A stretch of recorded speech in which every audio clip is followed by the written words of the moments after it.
Let us see what do we have here for you guys today. Ingat-ingat mga mahal, no? Sa bagyo, sa lindol, yan, stay safe everyone. And sa ating mga minamahal, no, na naapektuhan ng lindol, no, at bagyo. Hihim na sa'yo mga babes. Yan ay daan lamang. Alam kong kaya niyo yan dahil malalakas ang mga loob ninyo, no? Panalangin lang rin, no?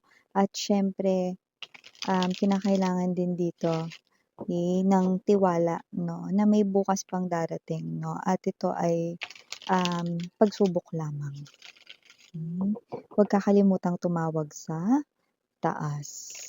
Ano man ang relihiyon ninyo mga mahal, okay? Nirerespeto natin yan. We only have one God.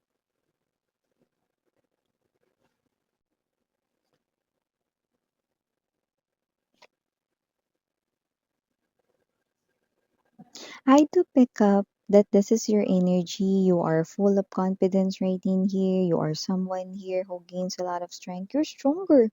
Okay, you know what I'm getting, no? It looks like you're stronger than before, no? So, pwedeng meron dito ang experience, life experience na nagpatatag ng loob mo, nagpatatag ng puso mo dito, no? So, that's what I'm picking up. Yeah, look at that. You now embodies this Queen of Swords energy. You're not afraid to cut any ties with whoever it is na tingin mong hindi nararapat na nasa loob ng iyo ritong world, no? Hindi ka natatakot na rito, no, na alisin yung mga energies rito, no, na hindi nakabubuti sa'yo, no? Wow! You are appearing as someone who's stronger, who's smarter right in here, no? Yeah. Okay, wow. I remember tuloy yung song, no, ni Christina Aguilera, yung Fighter, yan, no? Hindi ko nakakantahin, no? Kasi parang kahit na mga babes 'no, lahat ng stanza dun parang mataas lahat. I-search niyo na lang. Now we have the two of coins right in here, seven of wands. Oh, mhm. It looks like you are rejecting here someone, like you're giving him or her your ultimatum na parang final or finale mong decision right in here, no? Na ayaw na kitang makita ever. This is already the end of our connection, no? Whoever this person is, no, I do sense this kind of heavy heart, no? This person here is kinda appear bitter, okay, right here. So this person here is someone, no, who's deeply wanting you guys, no, to return into his or her life with the presence of Six of Swords, no, definitely. Okay, this person here is someone na nakikita natin dito, no, someone na ex-lover mo, 'no? So, kung sino man itong ex mo dito, gusto niya dito makipagbalikan sa'yo pero parang, "Tama na, ayoko na." This is already the end of our connection right in here, 'yan, 'no? So, parang binibigyan mo siya ng gano'ng finale, 'no? Finale, yeah, finale na decision dito, 'no? Yes, no, we're hearing that song. Hmm. Though you don't need me now, I will stay in your heart. You remember one day. Yeah, no? If I'm not mistaken, no? Medyo yung song kasi na yun na medyo mahina, no? So I'm really trying to cope up with that song, no? But let's focus to that, no? Parang though you don't need me now, I will stay in your heart. You'll remember him one day, no? So if I'm not mistaken, that's the song of Michael Jackson, no? So may energy dun ng heaviness, may pagka-bitter din. So parang sinasabi niya 'no, kahit hindi mo ako kailangan ngayon, maaalala mo pa rin ako one day. 'Yan 'no, parang gano'n yung sinasabi 'no. So mananatili ako sa puso mo, hindi mo man ako kailangan ngayon isang araw, kakailanganin mo rin ako. 'Yun 'no. So whoever it is 'no, speaking right in here, full of bitterness. You are rejecting this person or you are about to reject this person right here. Wala tayo dito na time period, but just take only what resonates. Others of them, no, pwedeng nag-return na sa life mo, but you already said no. You already rejected them. Others of you naman, maaring nangyayari na ngayon sa kasalukuyan. And yung iba, yes, nangyayari yung pag-uusap na ito, no, between you and this person right in here, no, right at this very moment. Okay? Like now, no? But for others, this is some kind of a prediction right in here na sa inyong future, like mangyayari pa lang, no? So, I'm sensing a taste of bitterness coming from your ex right in here, no? You're rejecting this person. Okay? Yeah, World card energy is an indication that close chapter na para sa inyo itong person na to. Hmm? Emperor, oh. Bottom of the deck together with the Three of Wands, and there's this Three of Swords right in here. Maybe this person, you experience a third party situation. This person put you into a third party interference way back then. Like, may other options, may other woman, other man. Just take how this resonates. So, wala rin po tayong gender dito, babae, lalaki, LGBT, and everybody, you have your free will with you na free nyong gamitin anytime, anywhere. So, kung sino tong energy na to, no, whoever this person is, it looks like, no, ang kanya ritong linya ay linya mo dati. Hindi mo man ako kailangan ngayon, hahanap-hanapin mo rin ako pagdating ng takdang panahon. And then you've switched places, you've switched roles right in here, no? Siya na ngayon ang nagsasabi niyan, no, sa'yo rito, no, na isang araw kakailanganin mo din daw siya. Well, lumalabas dito with the World card energy, hindi na, no? Hindi na gano'n ang mangyayari rito, no? Hindi one day na kakailanganin mo ulit itong tao na 'to, because gising na gising ka na sa katotohanan that this person right in here is not someone you truly deserve, ne? So, kung sino man 'tong energy na 'to, no, nakikita natin dito that this person here thinks, no, na one day kakailanganin mo rin ako. Ha! Akala mo? 'Yan, oh. So, kung sino man 'tong energy na 'to, no, hello?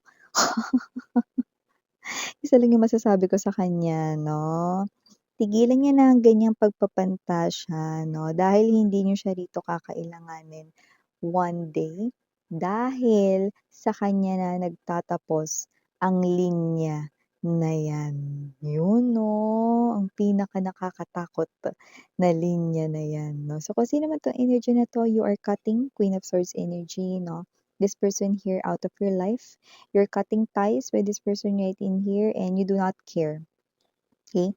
Actually, mas magaan pa nga at magiging mas magaan pa nga ang buhay mo at ang loob mo rito with the Seven of Wands energy 'pag nawala siya dito sa life mo, 'no? And without hesitation, bye-bye! Yun ang nakikita ko rito sa energy mo. Five of Swords energy, you are fighting for this new life that you're creating, 'no? Eight of Wands energy, you're not, buckling sa'yo ritong sinasabi, 'no? Hindi ka nagbabakal, hindi ka nagta-tatter, 'no? So, nakikita natin dito very direct, very straightforward mo itong pinaparating sa kanya, 'no, para ma-gets niya agad, 'no? And this person right in here do not really understand. This person is not paying attention sa iyong pag-reject sa kanya rito, 'no? This person right in here is actually observing you, and this person right in here, 'no, is trying to figure out if you're just joking around, 'no, because this person here nakita niya kasi pinamalas mo dati yung iyong true love para sa kanya. So, inoobserbahan ka niya because baka nagjo-joke ka lang, 'no, or whatever the case may be, but with the moon card energy, iba yung nafi-feel niya, iba yung nararamdaman niya, parang totoo na talaga. Hello! Totoo talaga. Na collective do not care sa'yo, 'yan 'no, totoo talaga 'no, this time. So, I do see that with the Five of Coins right in here, you've already shut your, whole life dito sa tao na ito 'no, and you're not just creating a padlock para hindi niya na mabuksan yung mundo mo 'no, kundi double padlock pa nga, yung iba triple padlock pa nga 'no. So, you're definitely blocking this person here, Five of Coins, Five of Pentacles energy 'no. The world is an indication that this is closed chapter. I'm sealing it, no, para hindi na 'to mabuksan ever, no, at kung hindi yan maintindihan ng makitid niyang utak with the Eight of Wands energy, yun 'no, nakita ko ritong willing ka namang ulitin yan sa kanya, 'no, ng one more time, yun, oh. Kaya kasi naman 'tong energy na 'to, it looks like this person right in here did something na nag-bounce back sa kanya like a ball being tossed sa wall, 'di ba? Kapag ang bola ay binato mo sa wall, babalik ito sa'yo. 'Di ba? So, gano'ng klase ng energy. So, it looks like this person here is having a taste of his or her bitter medicine. So, kung sino man siya rito, no, this is something here na mahihirapan siyang tanggapin. Three of Swords energy. Three of Wands, this person right here, magpapatuloy pa rin ang pagiging matigas niya. Kahit na ganito yung nangyayari sa kanya at kahit na nire-reject or tinatanggihan mo na ang kanya ritong pag-ibig, the Emperor's energy, full of pride pa rin ang person mo 'no, malaki pa rin rito ang kanyang ego at hindi pa rin siya bumababa sa kanyang trono. This person sees himself or herself 'no, very highly 'no, but for some reason 'no, nakita ko rito na trigger sa'yo ang taong ito. Your person is very triggered 'no, sa'yo. Actually 'no, nakakaloka kasi parang iniisip niya rito tinetest mo lang siya. Look how this person here tingnan ang kanyang sarili very highly, 'di ba? With, maraming airs, 'no, maraming hangin, 'no? So, parang sinasabi niya, "Sinusubukan lang ako ni Collective, konti lang bibigay rin 'yan sa'kin, ganyan-ganyan lang 'yan, nakita ko kung paano ako minahal niyan. Alam kong baliw 'yan sa'kin, dati patay na patay 'yan sa'kin." Look at that!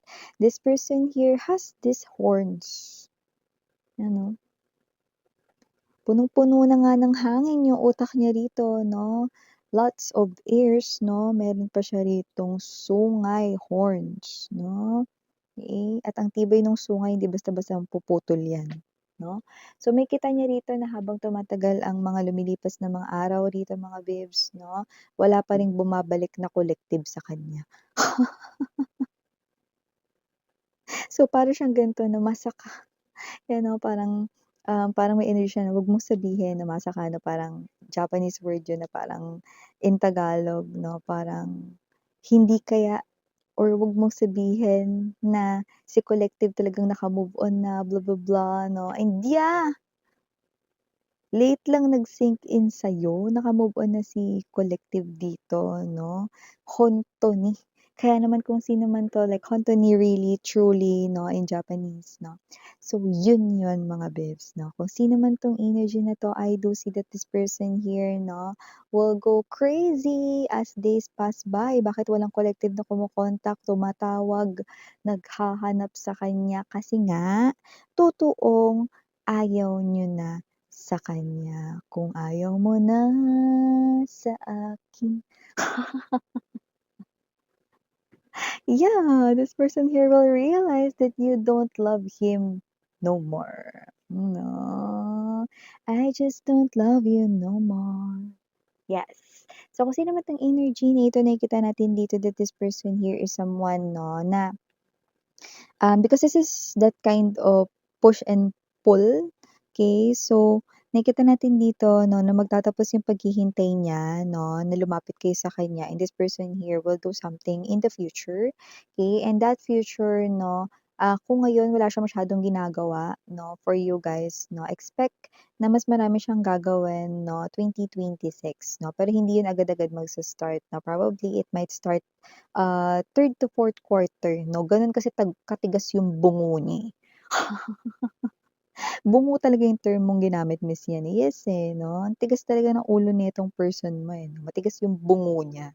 Kaya tingnan mo yan 'no, marami-rami sa kanila 3rd to 4th quarter pa ng 2026 kikilos, 'di ba? So, your Fredinicious rating here, unang-una capital letter P as in Peter, yan 'no, okey. Maaaring Peter talaga ang pangalan niya rito mga babes 'no, or this person right in here 'no, Pedro, yan ang kanyang name 'no. And aside from other letters 'no, meron din tayong letter E, letter T, letter K, letter J, letter A, letter G, and last but not the least, the letter F. So yeah, these are all the messages you've got right here coming from this matigas ang bungo na person ninyo mga mahal. Again, I'm Miriana Oni. Sarang ngayon, love and light.